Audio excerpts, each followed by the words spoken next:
Telur hitam itu tiba-tiba bergerak, pasti ada sesuatu di dalamnya, kan? Anak itu takut dan melemparkan ke tanah, lalu merasa ada yang tidak beres. Mereka bertiga mendongak, dan melihat burung-burung di langit telah berhenti. Mereka akan kembali ke kota, tetapi mereka menemukan bahwa orang-orang itu diam. Sangat bahagia, mereka makan dan mengambil apapun sesuka mereka. Terima kasih atas telur ini. Telur ini, awalnya disembunyikan di sini. Xiao Zhao dan yang lainnya pulang sekolah lebih awal hari ini.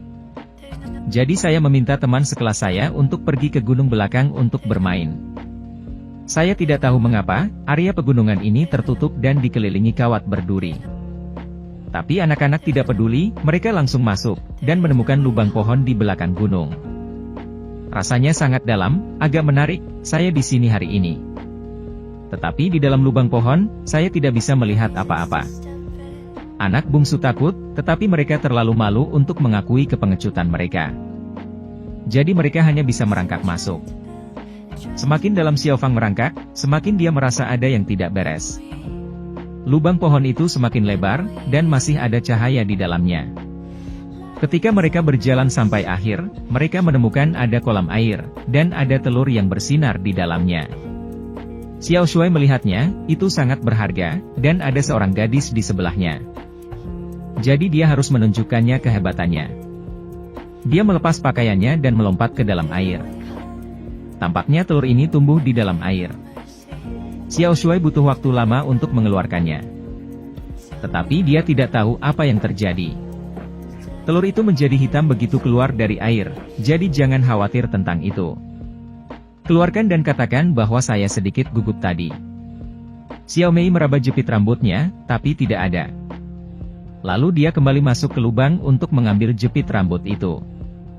Pada saat yang sama, 3 anak lainnya menemukan bahwa telur itu bergerak. Xiao Shuai sedikit takut, jadi dia menghancurkan telur itu. Tetapi setelah telur itu pecah, dia menemukan bahwa tidak ada apa-apa di dalamnya. Dia merasa telur ini adalah agak jahat. Khawatir dengan Xiao Mei, dia kembali ke lubang pohon dan melihatnya. Benar saja, sesuatu terjadi. Xiao Mei tidak bergerak sama sekali. Dia memutuskan untuk kembali menyelamatkan diri. Ketika ketiga anak itu kembali ke kota, mereka menemukan bahwa semua orang diam. Segera gembira, karena sekarang hanya tersisa 3 dari mereka di dunia untuk bersenang-senang, dan anak-anak mulai makan dan minum. Saya mengambil banyak makanan ringan di supermarket, dan sekarang saya tidak harus pergi ke kelas. Sangat keren untuk bermain dengan santai. Tetapi sebelum beberapa hari, mereka sudah cukup.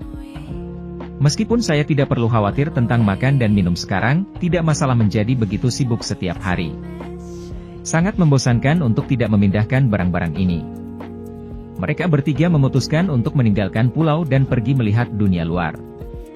Anak itu menemukan sebuah kapal pesiar, dan anak lainnya mendayung dengan dayung tanpa menarik mesinnya kembali. Dengan satu kaki air langsung membeku. Pulau ini adalah taman bermain, tetapi juga penjara. Mereka tidak bisa pergi. Agar tidak membuang waktu, Xiao Shuai memutuskan untuk mulai menghitung mulai hari ini. Setiap kali saya bangun, saya menggambar guratan di buku catatan kecil dan menghitung hari. Dia menyesal telah memecahkan telur hitam tanpa menunggu Xiao Mei kembali. Sekarang dia hanya bisa pergi menemuinya sesekali.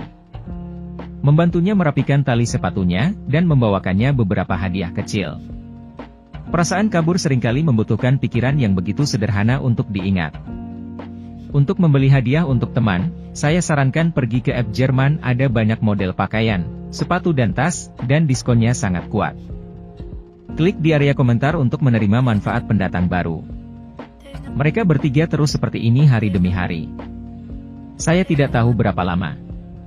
Suatu hari mereka pergi ke perpustakaan untuk membaca.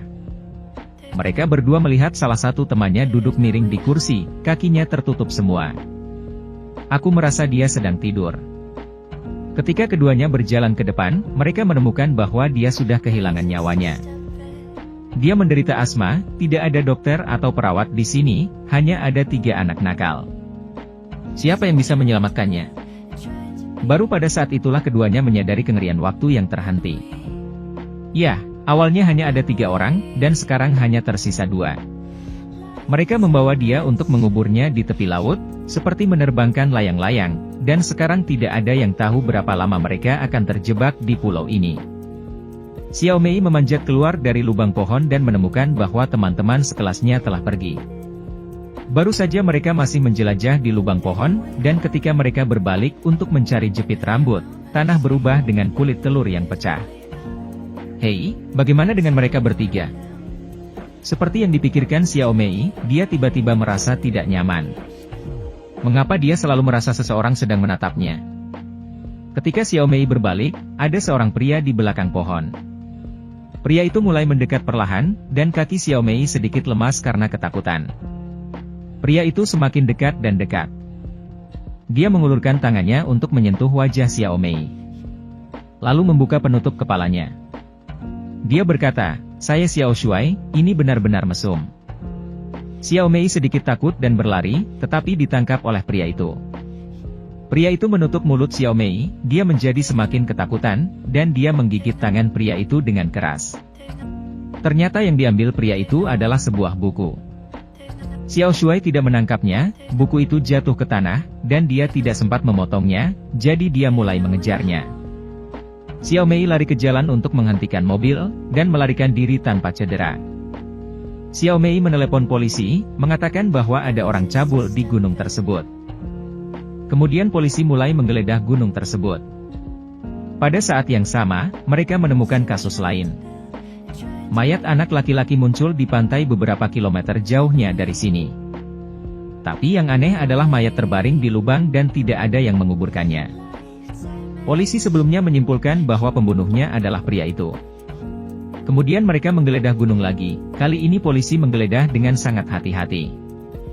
Temukan buku harian, yang baru saja dijatuhkan Xiao Shuai.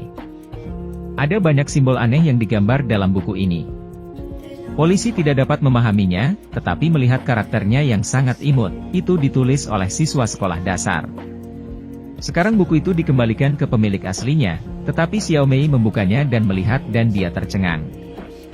Simbol-simbol ini adalah kata-kata kode dari novelnya. Xiao Shuai menulis buku hariannya tentang pengalamannya di dunia diam beberapa tahun ini, dan sekarang Xiao Mei bersembunyi di kamar sendirian, membalik halaman satu persatu, dan dia melihat semuanya. Setelah kematian Xiao Fang, dua siswa lainnya belajar dari pengalaman menyakitkan dan memutuskan untuk tidak membuang waktu. Mereka berencana untuk belajar fitness setiap hari dan menghasilkan uang. Begitulah caramu menghasilkan uang. Mereka ingin tumbuh dewasa, mungkin waktu bisa dipulihkan. Jadi saya bertahan seperti ini, hari demi hari, dan bekerja keras. Akhirnya mengantar mereka ke usia 20-an. Itu adalah hari yang sangat bahagia. Xiao Shuai mengambil hamburger, berganti pakaian baru, dan bersiap untuk memulai hidup baru. Tapi tidak peduli berapa lama mereka menunggu, dunia tidak berubah, dan selalu ada harapan. Untungnya, sekarang mereka tidak berubah sebagai orang dewasa, dan mereka merasa tidak ada harapan sama sekali. Orang ini, sekali tidak ada harapan, mudah runtuh. Siswa Xiao Shuai mulai kesurupan, dan emosi ini bahkan memengaruhi Xiao Shuai, dan kemudian saya tidak tahu berapa lama. Suatu hari, Xiao Shuai menemukan bahwa teman sekelasnya hilang, dan dia tidak dapat menemukannya. Tidak peduli seberapa keras dia mencari. Dia mulai mencari dengan peta, dan akhirnya di pinggir tebing, dia menemukan setumpuk pakaian, terlipat rapi. Xiao Shuai sepertinya mengerti. Dia menundukkan kepalanya dan melihat ke bawah. Itu adalah genangan suku cadang. Sekarang Xiao Shuai benar-benar satu-satunya yang tersisa di dunia ini. Bagaimana dia bisa hidup sendiri? Xiao Shuai juga pingsan, bahkan tanpa memikirkannya, dia juga melompat turun dan jatuh ke air laut yang tenang. Xiao Shuai melihat tubuh teman sekelasnya, dan sebelum dia meninggal, dia ingin mengulurkan tangan untuk menyentuhnya. Saat ini dia menemukan bahwa air laut mulai bergerak, dan hujan mulai menggelegak. Air memercik dan waktu kembali normal. Xiao Shuai bangun dari pantai. Akhirnya, air laut yang akrab, burung camar, dan peluit di kejauhan akhirnya kembali.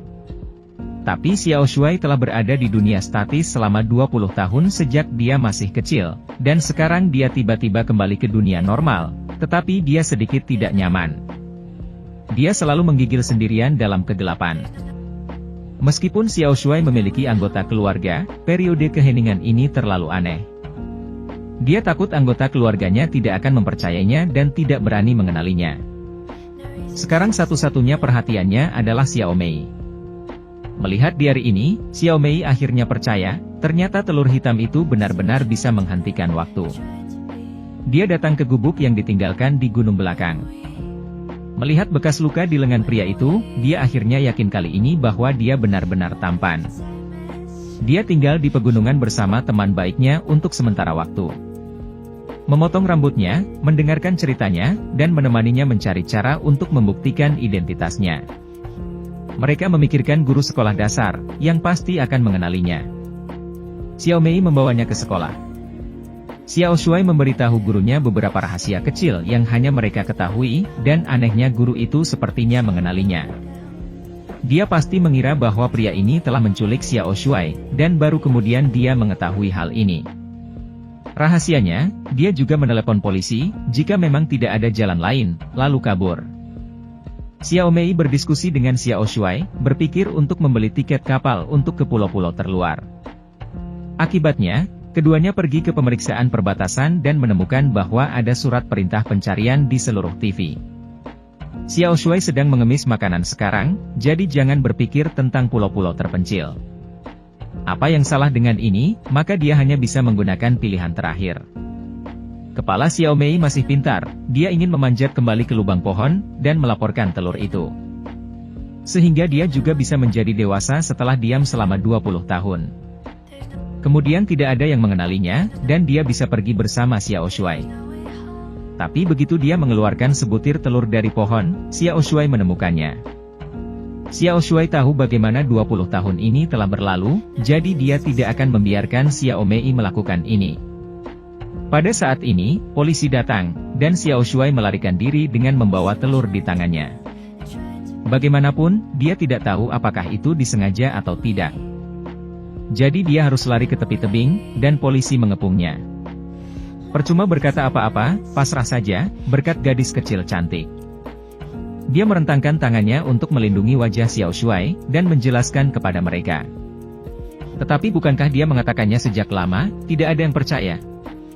Bagaimanapun, polisi baik-baik saja, jadi dia langsung menangkap Xiao Shuai. Tetapi kedua kelompok orang itu tidak tahu bagaimana menghadapinya, dan akhirnya mendorong Xiao Mei terjatuh ke bawah. Ini murni kebohongan. Tetapi ketika Xiao Mei membuka matanya, dia melihat bahwa dia sedang berbaring di pantai dan tidak mati. Dia memikirkannya dengan hati-hati dan mengerti bahwa ketika dia jatuh dari tebing tadi, Xiao Shuai memecahkan telur untuk menyelamatkannya, dan waktu berhenti lagi. Hanya perlu beberapa saat untuk menyelamatkan Xiao Mei. Tetapi Xiao Shuai harus menghadapi 20 tahun lagi, kali ini sendirian. Sejak hari itu, Xiao Mei tidak pernah melihat Xiao Shuai lagi. Dalam kasus ini, polisi tidak dapat menemukan alasannya, dan laporan tersebut hanya mengatakan bahwa tersangka menyelinap ke dalam air. Kemudian menutup kasus tersebut dengan tergesa-gesa. Setelah Xiao Mei diselamatkan, dia dikirim ke rumah sakit jiwa untuk mendapat perawatan.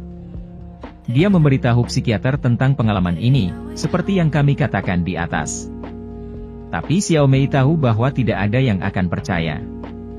Tapi percaya atau tidak, dia tidak peduli lagi. Beberapa tahun kemudian, Xiao Mei diterima di universitas dan akan belajar di luar negeri. Hari ini, dia akhirnya mengucapkan selamat tinggal pada pulau ini. Xiao Mei sedang membaca buku harian di atas kapal. Ketika dia tiba-tiba mendongak, dia melihat sosok aneh tapi familiar dari belakang. Xiao Mei berjalan di sepanjang geladak. Setelah mengejarnya, ketika orang yang sebenarnya menoleh di bawah matahari terbenam, waktu seakan berhenti lagi. 20 tahun kemudian, Xiao Shuai penuh dengan perubahan, dan dia akhirnya kembali. Jangan pergi lagi saat kamu kembali kali ini, dengan patuh pergi ke sekolah bersamaku. Kalau tidak aku akan benar-benar memanggilmu kakek lain kali.